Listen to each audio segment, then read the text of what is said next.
Welcome back. You're watching India Market Open. It is now time for our conversation on Talking Point. And joining us is Vinay Jaising, the CIO and Head Equity Advisory at ASK Private Wealth. Always a pleasure speaking with you, Vinay. Good morning to you. And we've seen most of the earnings season come through.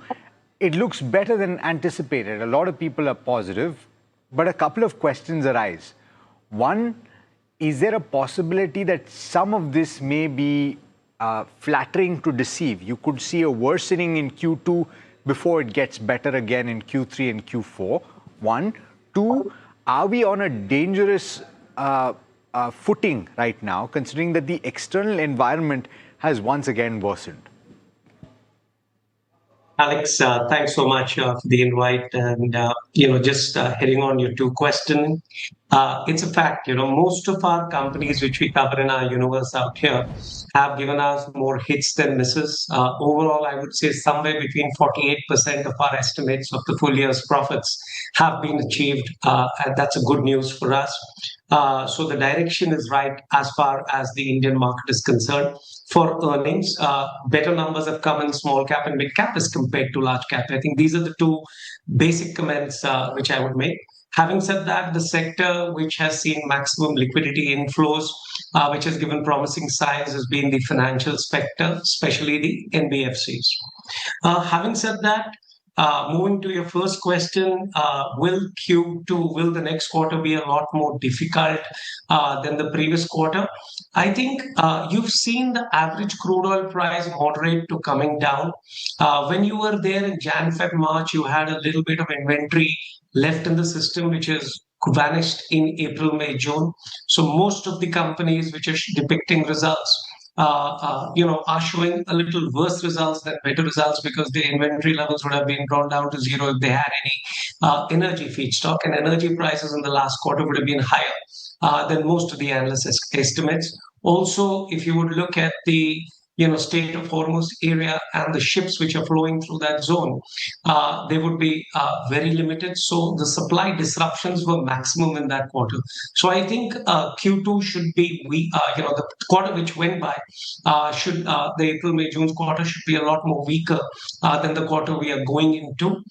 So I think that my view is exactly the opposite, that, it's not flattering. The worst quarter for us is behind us. Remember, next quarter, not the quarter we are in, the following quarter becomes festive season, and already the loan book growth is 17 to 18%. Part of it is camouflage because of what NBFCs are taking from the banks and what's coming in FCNRB. Technically, I think earnings is going our way. Moving to your second question on the dangerous footing India or the world is going through, I would focus on four parameters. First parameter, oil. Oil is under $90 a barrel today. Yes, it went below 80, but it's around 85, but it's not at 120 and 130. The last two quarters have shown the world how to move through other routes to get oil into your space, and that's worked India's way. Second, tariffs. The concern on Trump tariffs hitting India at a higher level is behind us. You've already got a 10% tariff number given to you for the country. Obviously, there is an angle out there that if we consume Russian crude for a longer period of time, that tariff may change, but it's stable as of now. Third, what the Indian government has done on the capital stack with FCNRB and direct debt from FIIs coming into the country has been an impressive $47 to $48 billion, though Bloomberg may not include India in this half as far as the debt is concerned. The flows have been massive, which have led to even equity inflows coming to the country of as much as $1.5 billion this month and about $2 billion in the last month. So that's the third positive. The fourth, which was missing, was earnings, which I think is better than worse. So I think India is firing on all four cylinders. Okay. Prices go down, that's better. Vinay, good morning. So India is firing on all cylinders. That's interesting to hear as well, in spite of the geopolitical concerns that we're talking about on the supply side, on the demand side, everything seems good. If you have to actually bet on any sectors at this point in time, what would it actually be? Because, everyone was negative about IT. Again, it started to come back into the limelight with the kind of gains that we're seeing in the last couple of I mean, probably a month, I would say.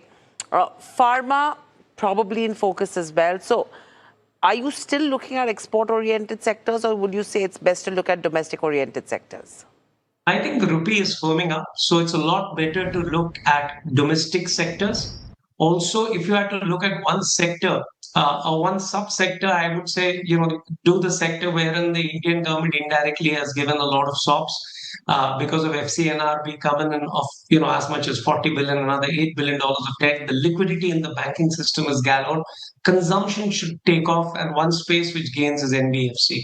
So I think that space does well. As the cash comes in, the second space which does well is capex.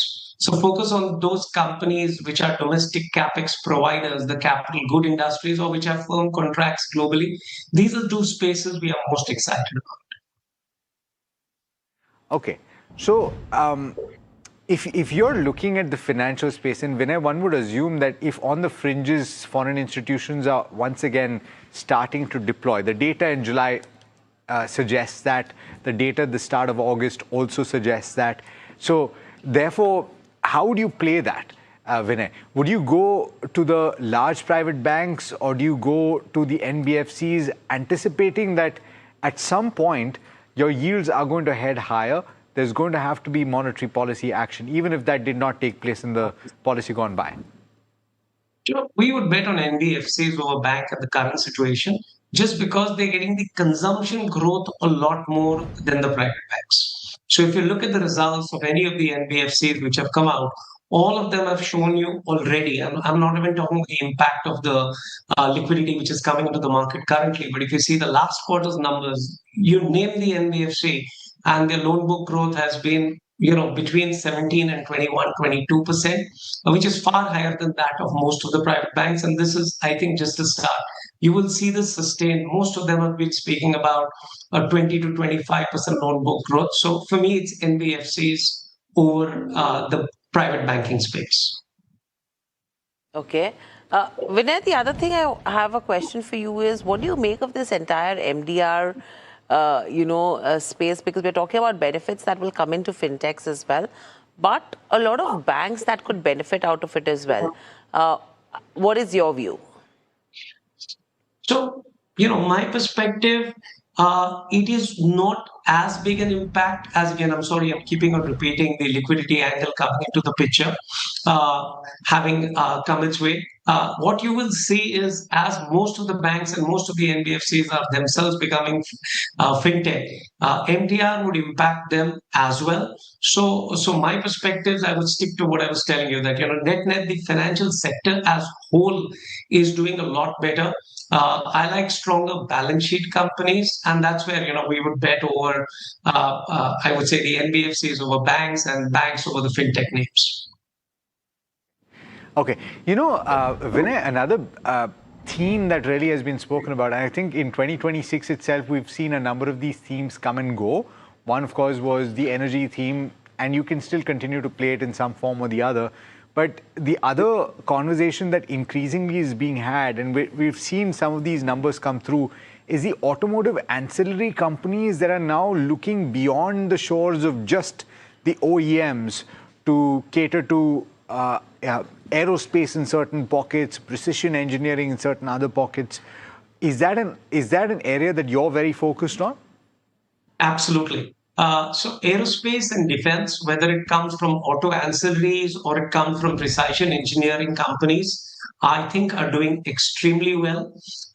Some of these, I would use the word precision engineering companies, have order books between 4 times to 11 to 12 times. These are also the same names which gain from the energy cycle which is happening in US, the growth of the energy cycle, purely because AI is leading to $1 trillion of capex globally for a year, up from 650 to 700 billion.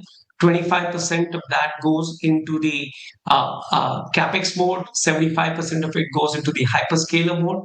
In the capex mode, precision engineering companies in India gain a lot purely because that's where they have their prowess in building, and that's when they're getting orders from the Max 7 or the big AI names for their data centers. So very important area for us to focus on, especially on a bottom-up basis. So that's what regard. I mean, precision wires is very interesting when you talk about the auto ancillary space as well. Vinay, the other question I have for you is, I mean, OEMs, it's a good start. We are just nearing the festive season as well. And the question is, are they actually building up on the inventory right now to meet the kind of demand that could be coming in? How are you looking at the OEMs, specifically if you have to divide it between passenger vehicles and the two-wheeler space? Right. So between OEMs and auto ancillaries, we like auto ancillaries for two reasons. Okay. One was the previous question, the global demand coming in from there, and domestically, normal ancillaries are moving out from two-wheelers into four-wheelers and just expanding their base. So, ancillaries are having two gains, one domestically and the other globally. In the OEM space, one point is for sure, right? Oil prices have moved up, because of which the consumption of oil or the consumption of petrol and diesel may come to a little bit of a slowdown purely because of growth. But you've also seen last 2 years of great growth numbers for the two and four wheelers. Out here, I would say the two wheelers have a little bit more to gain purely because you're seeing the liquidity being driven in the market, and when liquidity is driven in the market, they may get more attractive deals from the NBFCs to buy more. So I would look at two wheelers a little bit more than passenger vehicles and CVs or the tractor space last, purely because the dependence on rain is a little higher out there. Okay. Vinay, on that note, thanks so much for joining us this morning. Always a pleasure speaking with you. Thank you so much. All right, now let's talk about a cohort of